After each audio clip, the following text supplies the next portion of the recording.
কোরআন পাকের মধ্যে সবচেয়ে দামি সূরা হলো সূরা মুলক।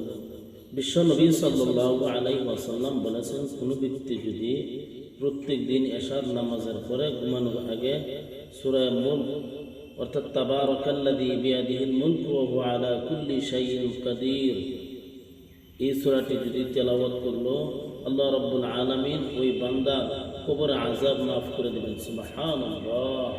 কবরটুক আল্লাহ রাব্বুল আলামিন ওই বান্দার কবরটুক জান্নাতের বিছানায় পরিণত করে দেবেন।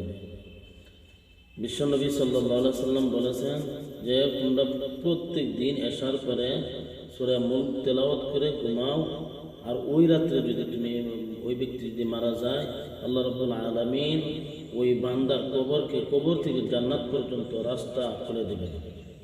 ভিডিওটি প্রত্যেকে লাইক, কমেন্ট, শেয়ার করবেন আর চ্যানেলটি সাবস্ক্রাইব করবেন, অপর বাইকে দেখার জন্য সুযোগ করে দেবেন।